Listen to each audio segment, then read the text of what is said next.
আসসালামু আলাইকুম। প্রিয় শিক্ষার্থী বন্ধুরা, আশা করি ভালো আছো। আজকে আমরা ইংরেজি গ্রামারের এমন একটা গুরুত্বপূর্ণ অংশ শিখব যেটা আমাদের সেন্টেন্স মেকিং করতে গেলে প্রায় সময়ই কিন্তু কাজে লাগে। যে বাক্যের কোথায় আমরা ফিউ, লিটিল, মেনি, মাচ এগুলো ব্যবহার করব, এটার ব্যবহার শেখা কিন্তু আমাদের অত্যন্ত জরুরি। যদি এটা আমরা সঠিক ব্যবহার করতে না পারি তাহলে আমাদের কিন্তু সেন্টেন্সটা ভুল হয়ে যায়। তো আজকে এই ভিডিওর মাধ্যমে আমরা ফিউ, লিটিল, মেনি, মাচ সম্পর্কিত যত প্রশ্ন আছে সকল প্রশ্নগুলোই কিন্তু আমরা সমাধান করতে পারবো। তো দেরি না করে আমরা আসল লেকচারে চলে যাই। তো এখানে প্রথমে আমরা দেখব ফিউ।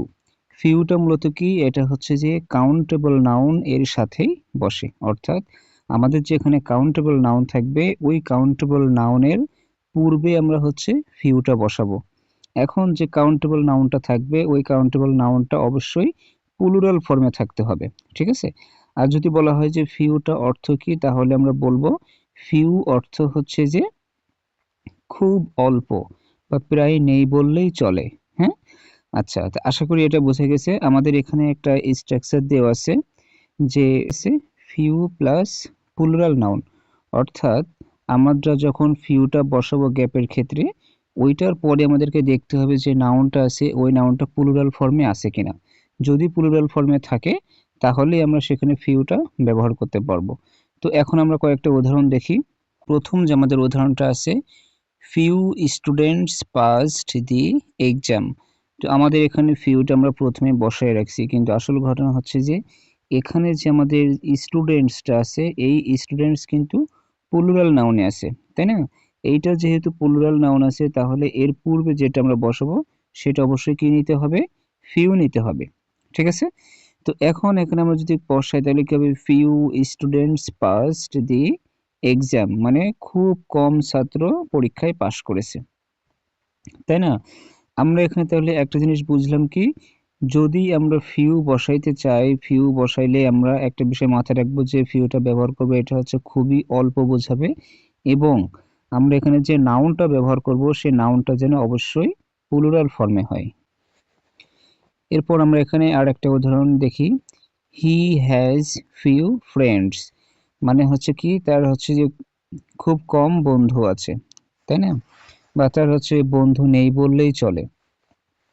এখন এখানে আমরা একটা বিষয় খেয়াল করব, যখন আমাদের দেখা যাবে যে আমাদের যে নাউনটা প্লুরাল নাম্বার দেওয়া আছে, তো সেক্ষেত্রে আমরা তার পূর্বে কি বসাবো? ফিউ ব্যবহার করব।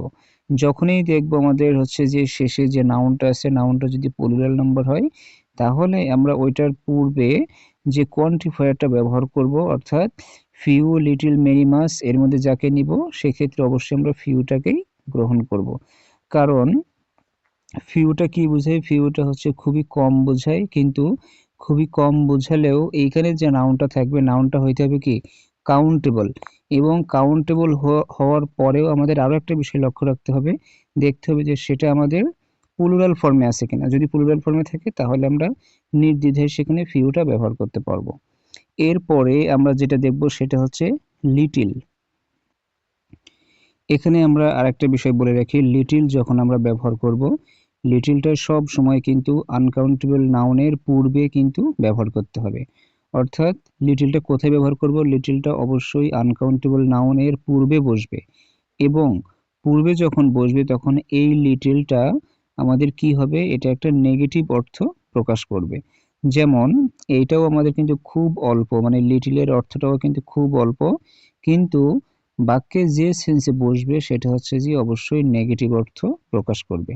তাহলে আমাদের এটা সেন্টেন্সে বা বাক্যের প্যাটার্নটা কেমন হবে? এটা প্রথমে আমরা কি বসাবো? লিটিল বসাবো। লিটিলের পরে মূলত যে নাউনটা থাকবে সে নাউনটা কি হবে? Uncountable noun.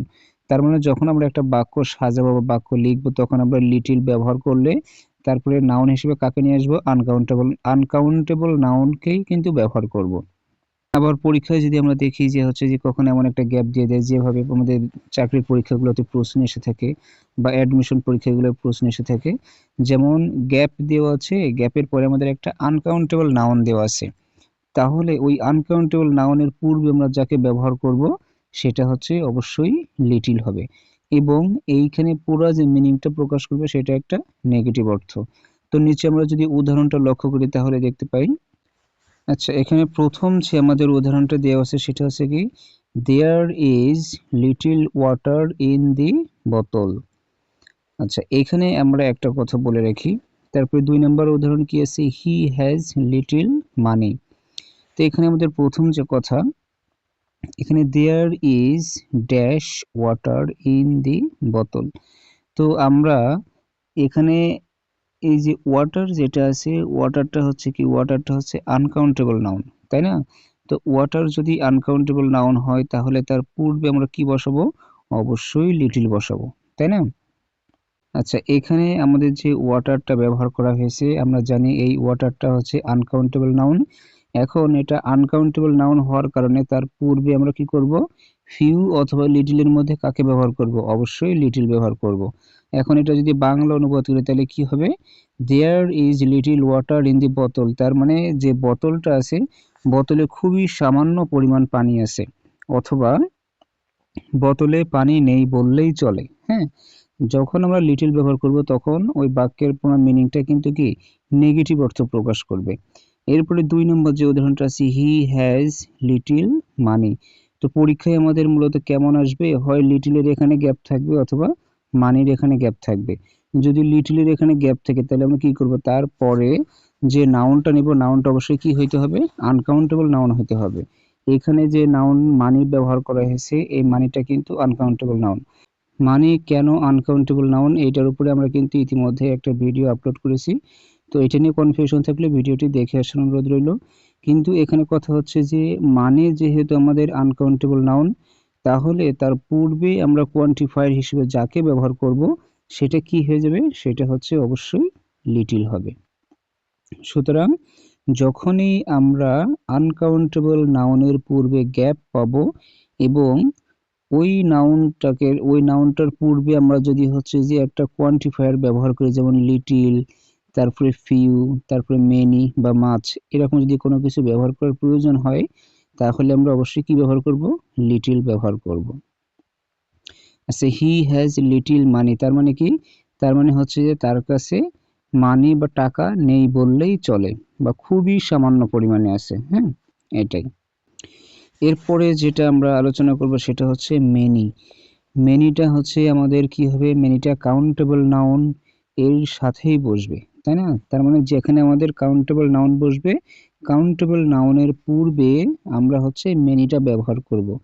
কিন্তু একটা বিষয় এখানে খেয়াল করতে হবে, যে কাউন্টেবল নাউনটা পাবো সেই নাউনটা কি হইতে হবে, বহুবচন অর্থাৎ প্লুরাল নাউন হইতে হবে। তো আমরা ফিউর ক্ষেত্রেও কিন্তু প্লুরাল নাউনই ব্যবহার করছিলাম, আবার যখন মেনি ব্যবহার করব এখানে কিন্তু প্লুরাল নাউনই ব্যবহার করতে হবে। কিন্তু কখন আমরা হচ্ছে ফিউ ব্যবহার করব আর কখন মেনি ব্যবহার করব, এইটা মূলত আমাদেরকে একটু কনফিউশনে ফেলে দেয়। আমাদেরকে মনে রাখতে হবে কাউন্টেবল কিন্তু সংখ্যায় কম, তাই না? যদি এরকম হয় তাহলে আমরা কি করব, সেখানে হচ্ছে যে ফিউ ব্যবহার করব। কিন্তু এই পাশে আমাদের কাউন্টেবল কিন্তু সংখ্যায় বেশি, এরকম যদি হয় তাহলে সেক্ষেত্রে আমরা মেনি ব্যবহার করব। কিন্তু উভয়ের ক্ষেত্রেই আমরা যে নাউনটা ব্যবহার করি সেটা হচ্ছে প্লুরাল নাউন। তাহলে এখানে আমরা একটা এক্সাম্পল দেখি যে many students are present today, তাই না?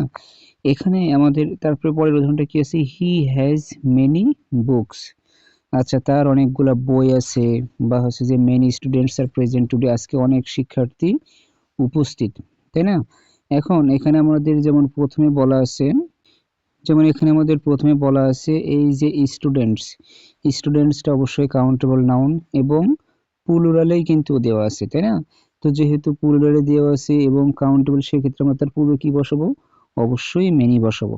এখানে ফিউ আমরা ব্যবহার করব না, কারণ এখানে কিন্তু কম শিক্ষার্থীর কথা বলা হয়নি, বলা হয়েছে অনেক শিক্ষার্থী আজকে উপস্থিত আছে। আচ্ছা যেহেতু বেশি বোঝাচ্ছে, বেশি বুঝাইলে আমরা মেনি বসাবো এবং সেটা অবশ্যই কাউন্টেবল হইতে হবে।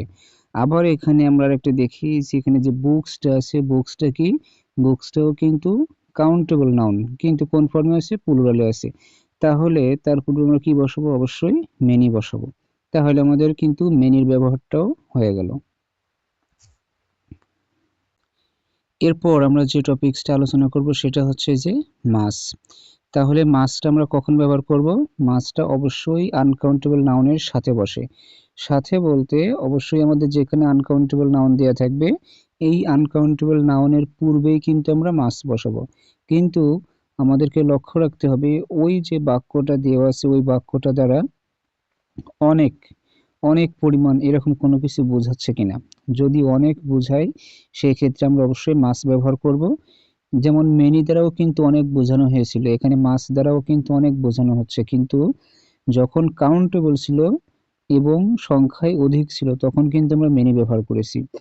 আবার এই পাশে আমরা হচ্ছে মাস ব্যবহার করব, এটাও আমাদের অধিক বোঝাবে কিন্তু আনকাউন্টেবল। ঠিক আছে, যে নাউনটা থাকবে সে নাউনটা আনকাউন্টেবল হইতে হবে। এখন এটার উদাহরণ কেমন হইতে পারে আমরা একটু লক্ষ্য করি।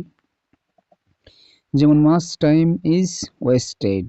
আচ্ছা, এখানে আমাদের যে টাইমটা দেওয়া আছে এই যে টাইমটা কি? টাইম হচ্ছে যে আনকাউন্টেবল নাউন।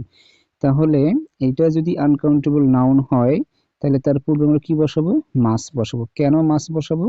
কারণ এখানে হচ্ছে যে যদি বলি মাস টাইম ইজ ওয়েস্টেড, যে অনেক সময় কি হয়ে গেছে? নষ্ট হয়ে গেছে, তাই না? বা অনেক সময় নষ্ট হয়েছে।